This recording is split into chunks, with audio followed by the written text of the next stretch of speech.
ಪೂಲ್ಗೆ cess ಮತ್ತು ಸರ್ಚಾರ್ಜನ್ನು ಕೂಡ ಸೇರಿಸಬೇಕು ಅಂತ ಹೇಳಿದೆ.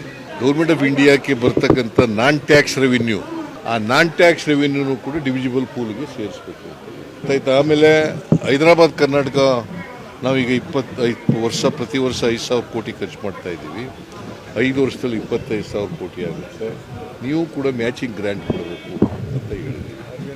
ಆಮೇಲೆ ಬೆಂಗಳೂರು ಡೆವಲಪ್ಮೆಂಟ್ಗೆ 55,000 ಕೋಟಿ ಆಗುತ್ತೆ. ಕನಿಷ್ಠ ಪಕ್ಷ ಅದರಲ್ಲಿ ಅರ್ಧನಾರು ಕೊಡಬೇಕು ನಮಗೆ ಅಂತ ಹೇಳಿದ್ವಿ.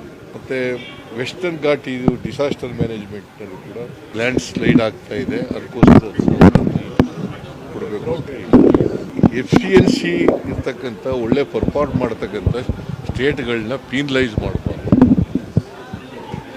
ನಾವು ಪರ್ಫಾರ್ಮೆನ್ಸು ಇದನ್ನು ಮಾಡಬೇಕು. ಬಿಕಾಸ್ GDPಗೆ ನಮ್ಮದು ಕಾಂಟ್ರಿಬ್ಯೂಷನ್ ನಿಯರ್ಲಿ 9% ಕಾಂಟ್ರಿಬ್ಯೂಷನ್, 1.5% ವಿ ಮಾಡ್ತಾ ಇದ್ದೀವಿ.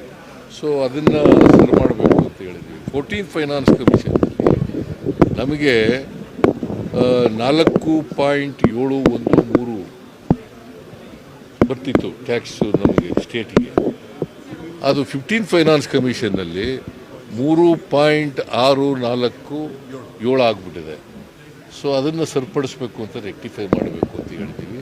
ಸುಮಾರು 1.66% ಕಡಿಮೆ ಆಗೋಯಿತು. ಅದರಿಂದ ನಮಗೆ ಒಟ್ಟಾರೆ ಸ್ಪೆಷಲ್ ಗ್ರ್ಯಾಂಟ್ಸು ಮತ್ತು ಡೆವಲ್ಯೂಷನಲ್ಲಿ ಕಡಿಮೆ ಆಗಿರ್ತಕ್ಕಂಥದ್ದು ಎಲ್ಲ ಸುಮಾರು 80,000 ಕೋಟಿ 5 ವರ್ಷದಲ್ಲಿ ಕಡಿಮೆ ಆಗಿದೆ. ಅದನ್ನೆಲ್ಲ ರೆಕ್ಟಿಫೈ ಮಾಡಿ 16th ಫೈನಾನ್ಸ್ ಕಮಿಷನ್ ಮಾಡಬೇಕು.